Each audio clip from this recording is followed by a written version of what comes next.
It is now my great honor to introduce our commencement speaker, Dr. Joyce DiDonato.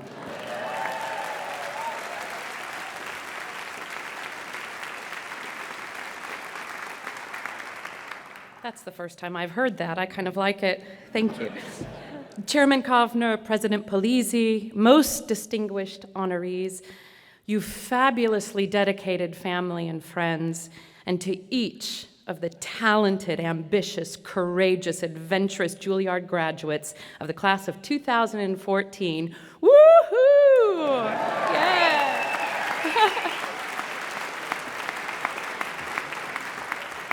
I am not going to lie, this is very nerve-wracking. I'm not nearly so nervous when I have to sing. If I could only sing the speech. So instead, I'm going to do what I learned in... We don't have the time. I'm just going to picture each of you naked. There, that's much better. No, never mind, that's distracting. Okay. I stand before you this morning. It's very distracting. No. I stand before you this morning duly humbled and in awe of the distinguished and hard-earned accomplishment awarded to each and every one of you here on this unforgettable and long-awaited day of your graduation. But look at you.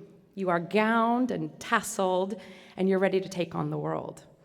Through that first nerve-wracking audition that brought you here, all those subsequent sleepless nights, the painstaking preparation for your recitals, the endless hours of reed-making and memorization, the blisters, the tears, and now here you walk side by side with the lifelong friendships that you have forged, and you are about to be alumni of the acclaimed Juilliard School. I invite you to breathe that in for a second. Yeah, you're living the dream. I wish I had the foresight to actually ask them to read you my original biography of when I was your age, because instead of the lovely words that Dr. Polizzi said, it would have been an example of great contrasts, because it would have bragged about my star turn as the offstage lover in Il Tabaro, which had one line, and it was offstage. Mm-hmm. It would have mentioned that I was the only young artist in my class at Houston that could not secure management. Took me to the ripe age of 29 to find somebody to take me on. Despite my evaluation sheet of getting into the Houston Opera Studio declaring me to possess not much talent, and despite all those rejections and easy dismissals and the lack of yeses, despite all of that, somehow I'm standing before you here miraculously, regaled in not exactly a designer gown, but I'll take it. And I'm supposed to dispense tidbits of wisdom before you. And this really is the truth. There's no way when I was your age I'd be sitting where you were. I wasn't ready. That's the truth. One never, ever knows where their journey will lead them. But yours has led you here. There's a few other truths that I've discerned through my career that I wanted to share with you today. There's 4 of them. Well, there's actually about 1,000,004, but I've narrowed it down to 4. They've arisen on my personal odyssey as a singer. And at first glance, they may seem like harbingers of bad news, but I invite you to shift your thinking just a bit, or maybe even shift it radically. That's better. For you guys are artists, and you're brilliant at thinking outside the box. I offer you these observations to perhaps help you as you go forward, enabling you to empower yourselves from the very core of your being, so that when the challenges of this artistic life catapult and hurl themselves at the very core of your being, which they will repeatedly, you might have a few devices at your disposal to return to help you find your center again, so that your voice, your art, your soul will not be derailed, but you will instead find the strength to make yourself heard and seen and felt. Then you'll have the power to transform yourselves, to transform others, and I kid you not, to transform the world. My first observation, you will never make it. That's probably not what you guys want to hear this morning. It sounds like bad news, but I invite you to see it as fabulous, outstanding news. For I don't believe there's actually an it. I don't think it exists for an artist. One of the greatest gifts that you can give yourself right now, right here in this very single, solitary, monumental moment of your lives is to decide without apology to commit to the journey and not the destination. The outcome will almost always fall short of your expectations. And if you're chasing that elusive, often deceptive goal, you're likely to be in for a very tough road. And I don't want that for you. I want you to have a fabulous time doing this. For there will always be that one note that could have soared more freely, the one line reading that could have just been that much more truthful, that third arabesque, which might have been slightly more extended, the one adagio, which could have just been a little bit more magical. There will always be more freedom to acquire and more truth to uncover. As an artist, you will never arrive at a final destination. And this is the glory and the reward of striving to master your craft and embarking on the path of curiosity and imagination while being tireless in your pursuit of something greater than yourself. A second truth. The work, I hate to say it, the work will never end. It may sound dreadfully daunting this morning, especially today as you're like finally getting out of here, right?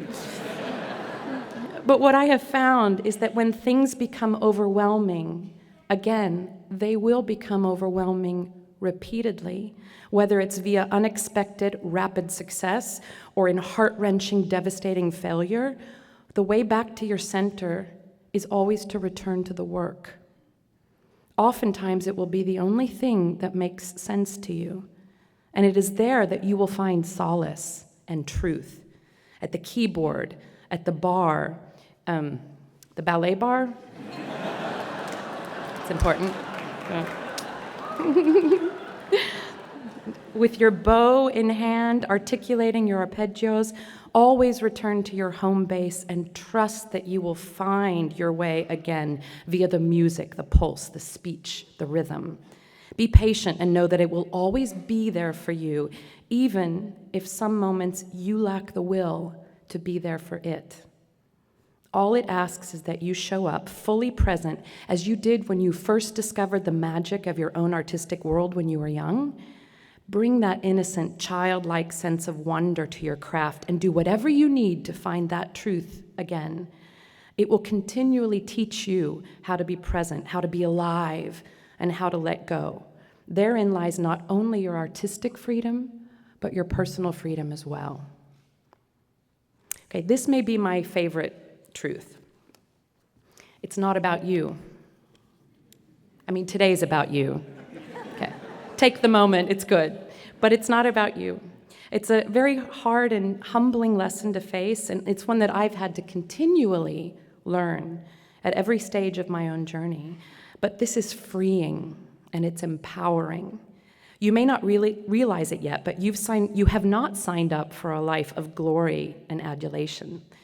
Although that may well come, and I wish with every fiber of my being that it will come in the right form for each of you. However, that's not your destination, for glory will always be transitory and will surely disappear as fleetingly and as arbitrarily as it arrived. The truth is, you've signed up for a life of service. A life of service is what going into the arts is. The life-altering results of that service in other people's lives will never disappear, as fame unquestionably will. You are here to serve the words, the director, the melody, the author, the chord progression, the choreographer, but above all, and most importantly, with every breath, with every stroke of the keyboard, with every step you take, you're here to serve humanity. You, as alumni of the 109th graduating class of the Juilliard School, are now servants to the ear that needs quiet solace and the eye that needs the consolation of beauty. Servants to the mind that needs desperate repose or pointed inquiry. To the heart that needs invitation to flight or silent understanding. And to the soul that needs a safe landing place or fearless, relentless enlightenment. You are a servant to the sick one who needs healing through the beauty and the peace of the symphony that you will compose through bloodshot eyes and sleepless nights.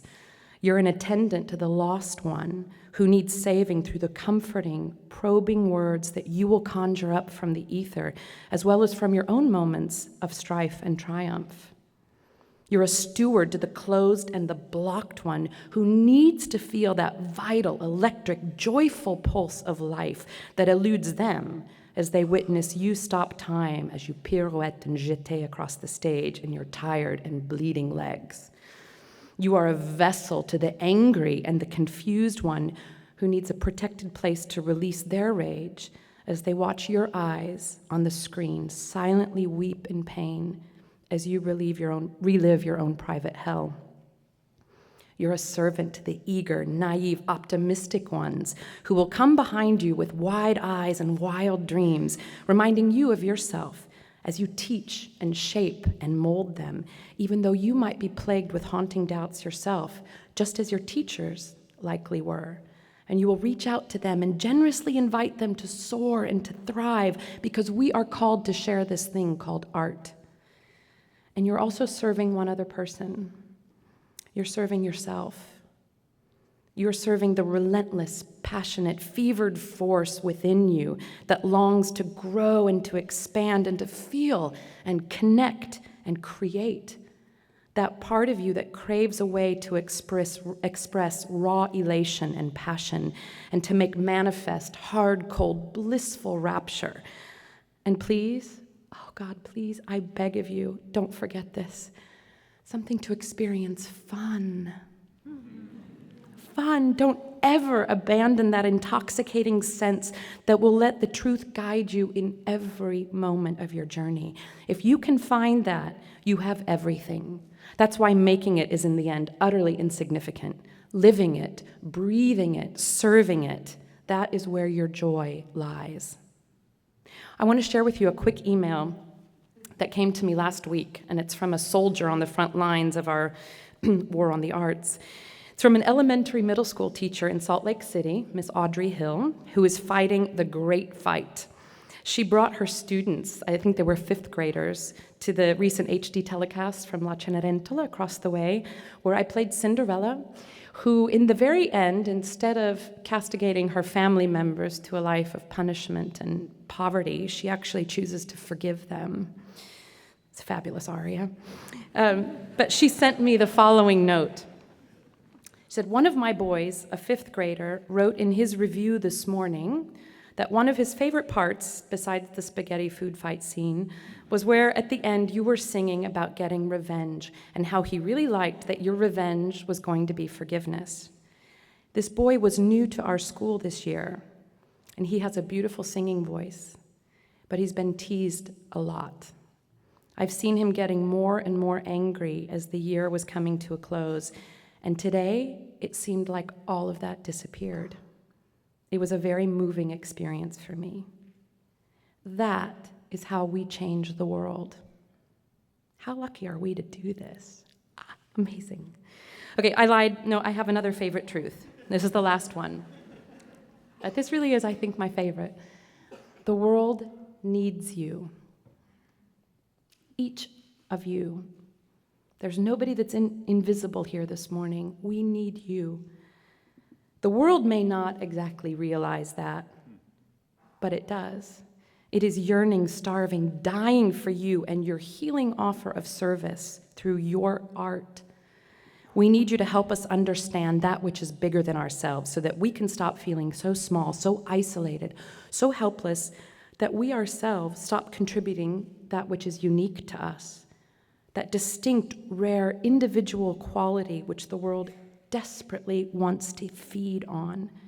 We need you to remind us of that unbridled, unfiltered, childlike exuberance so that we remember without apology or disclaimer to laugh, to play, to fly, and to stop taking everything so damn seriously. We need you to remind us what empathy is by taking us deep into the hearts of those who are, God forbid, different than us, so that we can recapture not only the hope of living in peace with each other, but thriving together in a vibrant way where each of us grows in wonder and joy. We need you to make us feel an integral part of a shared existence through the communal, universal, forgiving language of music, of dance, of poetry, of art, so that we never lose sight of the fact that we are all in this together and that we're deserving of a life that overflows with immense possibility, improbable beauty, and relentless truth. What an honor it is to share this day with you. Savor every single moment of it, even this long speech, and then fly out of this building armed with the knowledge that you do make a difference. Go on, make us laugh and cry and feel and unite and believe in the incredible power of humanity to overcome anything. Congratulations to you. You are so well deserved of this honor. Thank you.